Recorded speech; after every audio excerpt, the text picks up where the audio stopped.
Contestant आ जाए। आ जाओ यार, आ जा रे। आ जा रे। मिस उदित जी यार।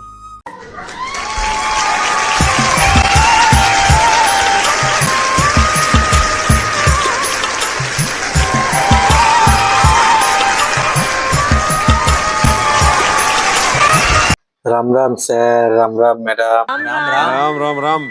नमस्कार सर, नमस्कार मैडम। नमस्ते। आपके नाम क्या है? আমার নাম স্যার ম্যাডাম নীরব। अरे वाह। कहाँ से हो आप सर? আমি এসেছি সেই অনেক দূর কলকাতা, সেইখানকার একটি ছোট্ট গ্রাম থেকে আজকে আমি এই আইডল মঞ্চে খুবই কষ্ট করে এসেছি স্যার ম্যাডাম। काम क्या करते हैं आप? স্যার ম্যাডাম, কাজের কথা আর কি বলবো বলুন। একটা সময় একটা ছোট্ট জায়গায় কাজ করতাম, তো সেখান থেকেও আমাকে ছাড়িয়ে দিয়েছে। क्यों क्यों ऐसा क्यों ऐसा? আজকে সেই কথাই বলবো, কেন আমি আজকে এই আইডল মঞ্চে এসেছি এই পাগল মতো ভেসে, কি জন্য আমি এই আইডল মঞ্চে এসেছি সেই কথাই স্যার ম্যাডাম আজকে আপনাদের সামনে আমি তুলে ধরবো। कैसे है, कैसा लग रहा है? আর ভালো স্যার, গরিব মানুষের আর ভালো খারাপে কারোর কি কোনো যায় আসে? কোনো যায় আসে না। তাই স্যার ম্যাডাম, তবে এখানে আসার একটা স্বপ্নই ছিল যে একদিন এই আইডল মঞ্চে আসবো, কিন্তু আজকে আসতে পেরে খুবই ভালো লাগছে, তাই সেই স্বপ্নটাও পূরণ হয়েছে। তাই এই আইডল মঞ্চে এসে আমার খুবই ভালো লাগছে। वाओ। आप यहाँ क्या करने आए? আজকে স্যার এই আইডল মঞ্চে এসেছি আমি আমার জীবনের একটি খুবই দুঃখ ও বেদনাদায়ক গান শোনানোর জন্য। এই হৃদয় ছিঁড়ে স্যার আজকে একটি গান আজকে আমি শোনাতে চাই আপনাদের। আজকে আমি কেন এই পাগলের মতো এই রাস্তা রাস্তায় ঘুরে বেড়াচ্ছি, কেন এইভাবেই বা এই আইডল মঞ্চে এসেছি। সবাই তো এসেছে এর আগে, আমি দেখেছি যে খুবই ভালো খুবই ভদ্র পোশাক পরে, আমি কেন এইভাবে গামছা গলায় দিয়ে সামান্য একটা এই যে ছেঁড়া জামা এই পরে কেন আজকে আমি এই আইডল মঞ্চে এসেছি সেটাই আজকে আপনার সামনে আমি বলবো। बिल्कुल बिल्कुल। আজকে এই আইডল মঞ্চে আসার যে জার্নি, সেই জার্নিটা কিন্তু আমার জন্য একদমই সহজ ছিল না। আমি কোনোদিনই ভাবিনি এই আইডল মঞ্চে আমি আসতে পারবো, তবুও হয়তো ভগবান আমার উপর একটু মুখ তুলে তাকিয়েছে, তাই আমি এই আইডল মঞ্চে আসতে পেরেছি। স্যার ম্যাডাম, আজ থেকে অনেক আগের কথা, যখন ছোট ছিলাম সেই ছোটবেলায় মা বাবাকে হারিয়েছি। কিভাবে হারিয়েছি সেটা আমার জানা নেই, তখন আমি অনেক ছোট ছিলাম। তারপর দাদু ঠাকুমার কাছেই আমি থাকতাম। তো সেই দাদু ঠাকুমাও যখন আমি একটু বড় হই, ওই যখন 8-10 বছর, তখন সেই দাদু ঠাকুমা আমাকে ছেড়ে চলে যায়। अरे बाप আমাকে ছেড়ে চলে যায়। প্রথমে চলে যায় মা বাবা, তারপর চলে যায় দাদু ঠাকুমা। কার কাছে থাকবো? তখন একটি কাকা ছিল, সেই কাকার কাছেই কোনো রকম থাকতাম। আর সেই কাকি আমার উপর খুব অত্যাচার করতো, বাড়ির সব কাজ করাতো, জল আনাতো, বাসন মাজাতো, ঘর ঝাড় দেওয়াতো, অনেক কাজ করে দিতাম। কাকিদের বাজার পর্যন্ত আমি করে দিতাম, এমনকি জামা কাপড় পর্যন্ত আমি তাদের কেচে দিয়েছি, কিন্তু সেই কাকির মন আমি কখনোই ভরাতে পারিনি। से घिनौना काम कोई कर ही नहीं सकता। यहाँ आप आए हो, सबसे पहले गाना शुरू करने से पहले आपसे मैं गले मिलना। তাই আমার কাকা যখন সকালে কাজে বেরিয়ে যেত, তারপর কাকির সে আসল রূপ বেরিয়ে আসতো। সে কাকি আমাকে যেভাবে হোক খুব অত্যাচার করতো, আমি থেকেই দমিয়ে রেখেছিল। কিন্তু আমার কাকা এইসব কিছু ভুনাক্ষরেও জানতো না। সেই কাকা হয়তো ভাবতো যে আমাকে সেই কাকিমা খুবই ভালোবাসতো, তাই কাকা কাকিমাকে কিছুই বলতো না। কিন্তু কাকা চলে যাওয়ার পর আমাকে কাকিমা ঠিক মতো খেতেও দিত না, সে বাড়ির সব কাজ আমাকে দিয়েই করাতো। आप प्लीज मत रोइए। आपको इस दुनिया की सारी खुशियां मिले, आपके जितने भी गम है वो सारे दूर हो जाएं। मैं नेहा कक्कर दिल से बोल रही हूँ कि मैं ही नहीं पूरा भारत देश अब से आपका फैन होगा। क्या बात है, वाह वाह वाह, क्या बात है। এরপর স্যার ম্যাডাম, যখন আমি একটু বড় হই, তারপর সেই কাকি আমাকে বলে যে কাকার ঘাড়ের উপর বসে আর কতদিন খাবি? নিজের বাবা মা ঠাকুমা দাদুকে তো খেয়েছিসই, আর কত খাবি? এখন তো আমাদের মাথা খাওয়ার জন্য বসে আছিস। তখন আমি সেই কাকিকে বলি যে না কাকি, তুমি আমাকে ওই রকম বলো না, আমার খুবই কষ্ট লাগে। কিন্তু আমার কাকি আমাকে বলে যে যা এবার কোনো কাজ কর। তখন আমি ভাবলাম যে জীবনে তো পড়াশোনা করতেই পারিনি, তাহলে কোনো কাজ করাই আমার জন্য ঠিকই উচিত। কাকি তো ঠিক কথাই বলেছে, বা আমাকে তো খেয়েছিলাম। তারপর কাকা দেখে আমাকে একটা মোটর মেকানিকের কাজ, যেখানে গাড়ি পরিষ্কার করা হয় বা গাড়ির যাবতীয় কাজ করা হয়, সেরকম একটা গ্যারেজ দেখে আমাকে কাকা কাজে ঢুকিয়ে দিয়েছিল।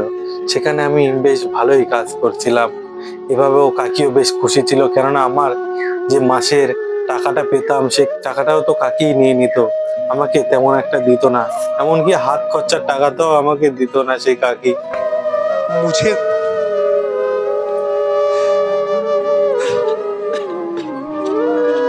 अरे यार, तुम्हें रोते हुए देख के बिल्कुल नहीं अच्छा लग रहा है, क्योंकि तुम खुशियां डिजर्व करती हो, तुम ये डिजर्व करती हो। এইরকমই স্যার ম্যাডাম, बहुत सही তার গাড়িটা আমি ঠিক করে দিয়েছিলাম। সে আমাকে কিছু টাকা দিয়ে তার মজুরি দিয়ে চলে গেল। তারপরে সেই মেয়েটা প্রায় প্রতিদিনই আসতো আমাদের গ্যারেজে গাড়ি ঠিক করানোর জন্য। সে হয়তো জানি না কেন আসতো। সেই মেয়েটাকে আমি বলি যে আপনার তো গাড়ির কোনো সমস্যাই হয়নি, তাহলে কেন আপনি আমাদের এই গ্যারেজে প্রতিদিন আসছেন? তখন সেই মেয়েটি বলল যে তোমাকে দেখে আমার খুবই ভালো লাগে, তাই আমি এই মোটর গ্যারেজে আসি তোমাকে দেখার জন্য, তোমার সঙ্গে কথা বলার জন্য। তখন আমি সেই মেয়েটিকে বলি যে না, এটা কখনোই হতে পারে না। আমার বাবু জানলে হয়তো আমাকে কাজ থেকেই বের করে দেবে। আর আমি একজন খুবই গরিব মানুষ, আমার নিজেরই তো থাকার জায়গা নেই, আমি আপনাকে কিভাবে ভালোবাসবো? আপনি হলেন আকাশের চাঁদ, আর আমি বামুন। বামুন হয়ে কি আকাশের চাঁদ ধরা যায়? তখন সেই মেয়েটি বলল না, ভালোবাসা কখনো এইসব দেখে না, গরিব বড় লোক এসব কিচ্ছু দেখে না। कमाल का कोइंसिडेंस है। हाँ, oh my God। क्या मंजर है ये, क्या समा है, क्या कहानी सुन रहे हैं हम लोग। এরপরে স্যার ম্যাডাম, সে মেয়েটি আমাকে এক প্রকার জোরই করলো যে আমাকে তুমি ভালো না বাসো, কিন্তু আমরা তো বন্ধু হয়ে থাকতে পারি। তখন আমি বললাম হ্যাঁ, সেটা তো অবশ্যই, থাকতে তো পারি। তখন সে মেয়েটি বলল তোমার এই গ্যারেজে কাজ করলে চলবে না, তোমাকে অন্য কোনো কাজ করতে হবে। আর তুমি যদি আমাকে ভালো বেশিই থাকো, আর যদি বা নাও বাসো, তাও তুমি একটা ভালো কাজ করো, জীবনে দাঁড়াতে পারবে।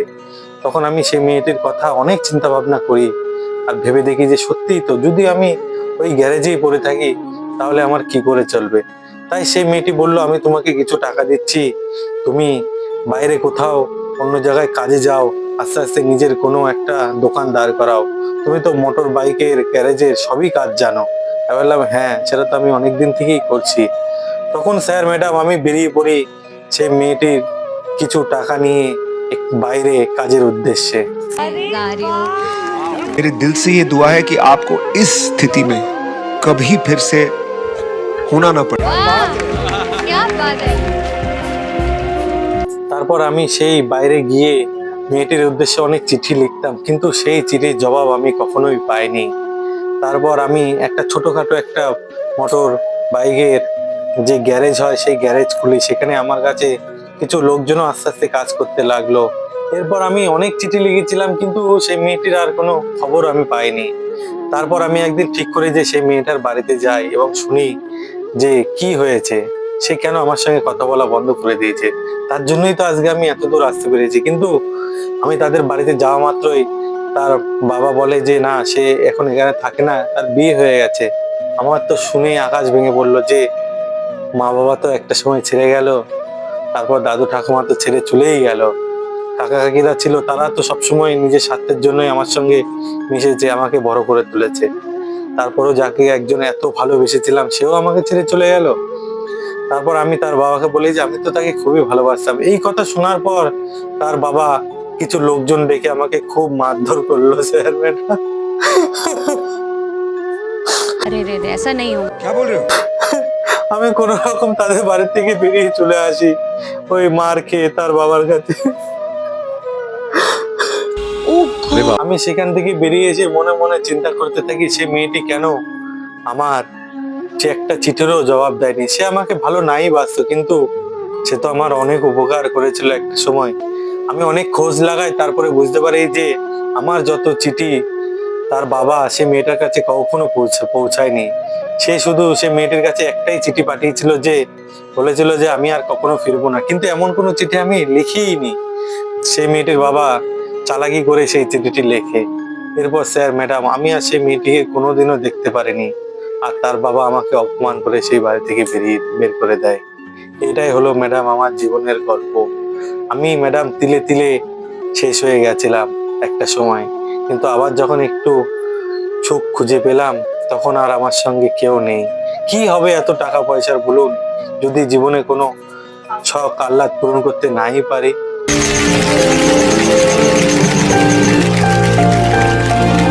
मैं इमेजिन भी नहीं कर सकती थी कि आपके साथ इतना कुछ बीता है। এরপর স্যার ম্যাডাম আমি পরে এই রাস্তার উদ্দেশ্যে, আমি জানি না কোন পথে আমি এখন হাঁটছি, এক অজানা পথ। সে পথে আজকে আমি বেরিয়ে পড়েছি, আর আস্তে আস্তে এই গানটাকে আমি আমার সঙ্গী হিসেবে ধরে নিই। গান করব, ঘুরে বেড়াবো, লোকে যে যা দেয় সেটাই খাই, এইভাবে আমার জীবন চলে। একটা সময় সবকিছু হারিয়ে ফেলেছিলাম, তারপর আবার হলো, আজ আমি পুরো নিঃস্ব হয়ে গেলাম স্যার ম্যাডাম, এই জীবন থেকে সবকিছু হারিয়ে গেল। उसकी औकात की तो बात ही नहीं हो सकती है, उसकी औकात बहुत ऊंची है।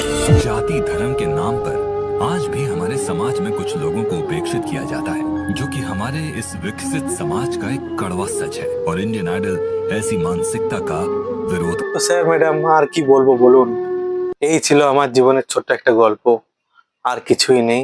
তো স্যার ম্যাডাম আর স্বপ্ন বলতে তো কিছুই নেই, তবুও একটা আশা নিয়ে এসেছি আপনাদের সামনে। আর আপনারা আমাকে একটু আশীর্বাদ করবেন, আমি যেন আমার সেই হৃদয়ের যে বুক ফাটা কষ্টের একটি গান আপনার সামনে আমি যেন তুলে ধরতে পারি। আর এই কথার মাঝখানে, গানের মাঝখানে কোনো ভুল হয়ে থাকলে আমাকে ছোট ভাই হিসেবে ক্ষমা করে দেবেন। আর আপনাদের সবাইকে প্রণাম জানিয়ে আমি আমার গান শুরু করছি। নমস্কার। हमारे पास जो कारीगरी है वो ये है और ये दिखाओ, चलो गाओ।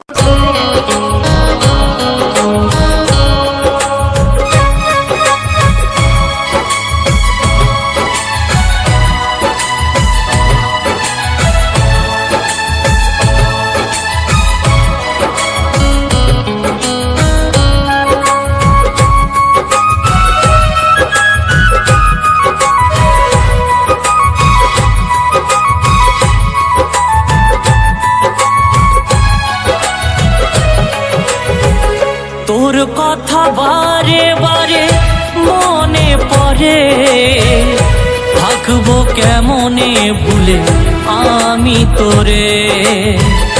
তোর কথা বারে বারে মনে পড়ে, থাকবো কেমনে ভুলে আমি তোরে। মন কাঁদে রে সাথী তোর লাগি রে, মন কাঁদে রে সাথী তোর লাগি রে।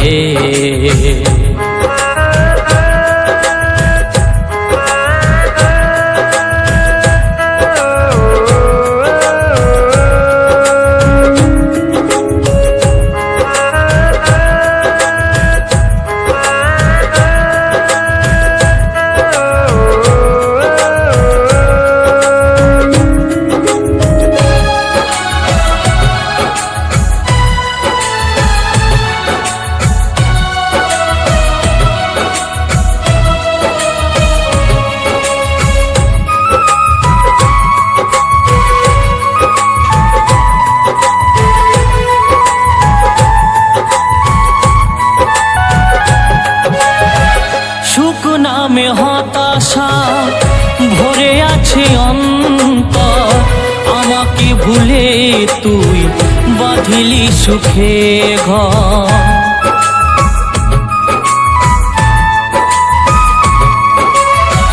সুখ নামে হতাশা ভরে আছে অন্তর, আমাকে ভুলে তুই বাঁধিলি সুখে ঘর। দোষ কি ছিল আমায় গেলি না বলে, সর্বহারা করে গেলি দূরে। মন কাঁদে রে সাথী তোর লাগি রে, মন কাঁদে রে সাথী তোর লাগি রে।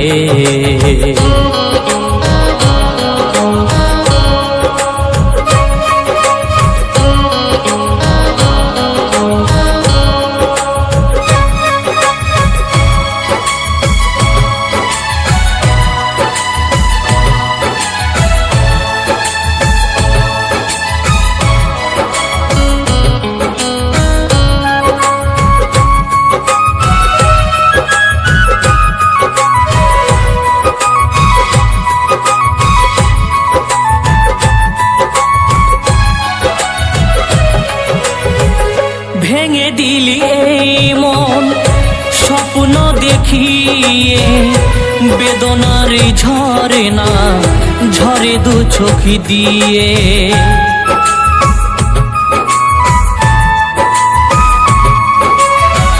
ভেঙে দিলি এই মন স্বপ্ন দেখিয়ে, বেদনার ঝরে না ঝরে দু চোখি দিয়ে। মারলি প্রেমের বান আমার বুকে, আজও এই মন গুমিরে মরে। মন কাঁদে রে সাথী তোর লাগি রে, মন কাঁদে রে সাথী তোর লাগি রে।